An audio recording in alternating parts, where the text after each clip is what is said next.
Nesse vídeo aqui, eu vou contar pra vocês por que uma pessoa que trabalha com Instagram, com redes sociais, simplesmente odeia, e como eu tenho visto, assim, esse movimento das redes como um todo. Trabalho com Instagram, já vão fazer ali os seus 5 anos. Em 3 meses, vou me tornar bacharel em design gráfico. Então, acaba que trabalhei bastante com redatores, com copywriters, já lidei com influencer. Vi ali como funciona a cadeia como um todo. E assim, como funciona para gerar experiência de marca. E nesse tempo, eu vejo que algo que eu percebi, que ali ficou ali no meu coraçãozinho ali, é o quanto tudo tem sido intencional. As pessoas não postam por postar, as pessoas que você acompanha, que você acha que, são super espontâneas, na maioria das vezes não é. Às vezes, quem você acha que posta e cria aquilo, não posta e não cria aquilo. Vindo não só de comércios e marcas, como pessoas como um todo, influencer,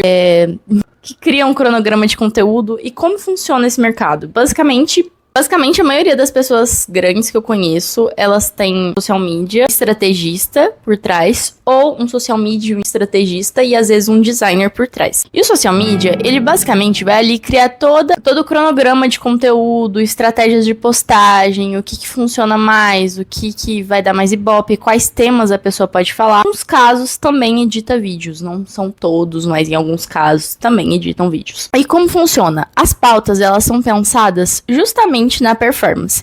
O quão de número isso vai dar? Porque acaba que número, em muitos sentidos, para marcas grandes, significa lucro. Então, quando você vai postar algo, você pensa assim, isso aqui vai gerar ali o inconsciente do público? Talvez vai ativar gatilhos mentais de urgência para poder comprar aquele produto, para poder seguir essa pessoa. Aí vai fazer a pessoa manter e ficar mais tempo naquele carrossel? E eu acho que tudo isso interfere em como todo mundo tem odiado as redes sociais nesse momento, que é visto tudo como uma grande performance.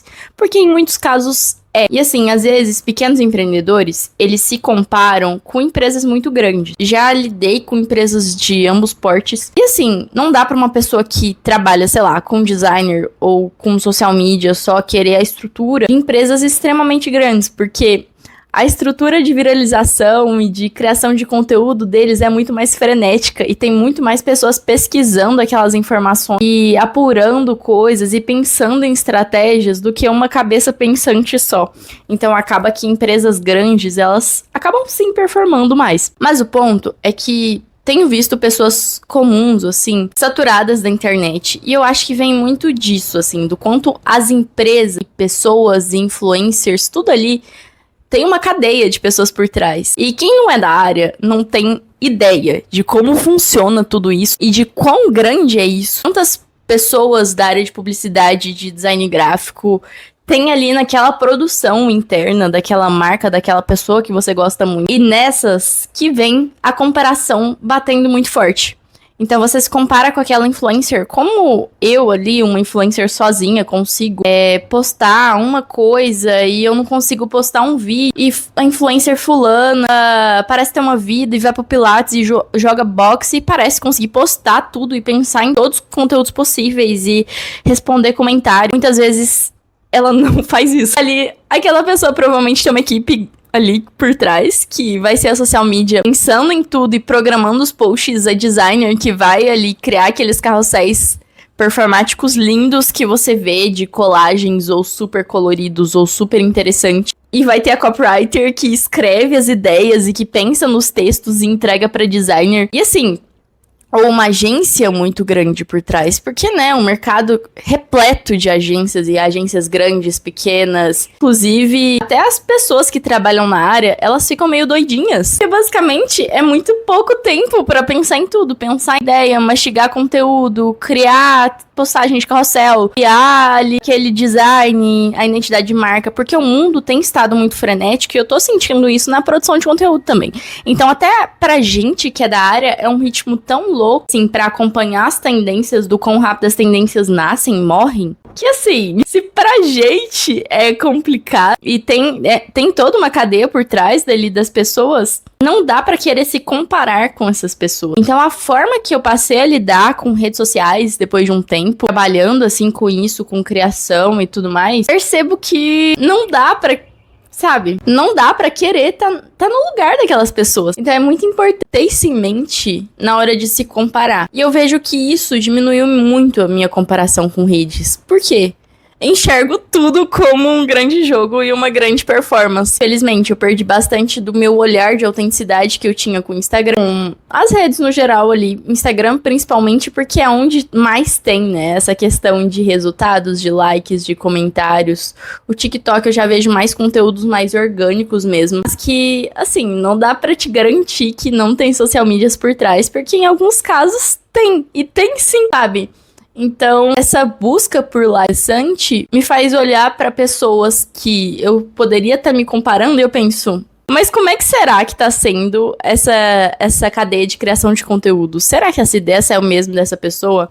E como é que funcionou até esse conteúdo tá ali entregue pra mim? E é algo que eu passei a pensar muito na cadeia de produção de tudo aquilo, de como funciona ali todos os vídeos e conteúdos que eu vejo, seja no Reel, seja carrossel, seja estático. Então é algo a se pensar. Você que tá consumindo conteúdo, o que exatamente você tá consumindo? E pensar assim, esse conteúdo dá mesmo pra eu me comparar com essa pessoa? Ou talvez essa pessoa, na verdade, tenham várias pessoas ali por trás e uma equipe gigante, seja de agência, seja de autônomos, ou seja, uma pessoa ou outra ali que esteja auxiliando na criação. Então, um recado bastante pros criadores de conteúdo ou pra quem é empreendedor mesmo e acaba vendo, assim, marcas gigantes tendo números gigantes. Talvez ali por trás tenham ali suas dezenas de milhares de reais por trás de impulsionamento e você nem saiba. Então, assim, passei a enxergar tudo de forma muito cruel e eu acho que isso influenciou bastante na minha visão de redes sociais, infelizmente. Porque virou um trabalho. Não consigo lidar da mesma maneira. Então, isso não é algo pessoal meu. Tá? São de pessoas da criação ali, de diversas áreas que estão incluídas nesses processos, que acabam tendo ali o seu tempo de tela diminuído, porque a gente passa a ter outra visão ali de todo esse ciclo. Então, vejo bastante vídeo falando sobre performance, falando sobre redes sociais, mas pouco se fala sobre a indústria que move tudo isso, que na verdade é esse ramo da publicidade, do design gráfico que a gente tá ali por trás de todos os outdoors, de campanhas que você vê na rua, do que você consome ali no seu streaming, ali no meio, e que estão ali por trás da direção de arte das coisas, o que é extremamente interessante ali de pensar. Eu sou a Tailine, sou diretora de arte e designer gráfica e eu espero muito que esse vídeo tenha feito você refletir um pouco sobre o ramo ali da publicidade. Beijo, até!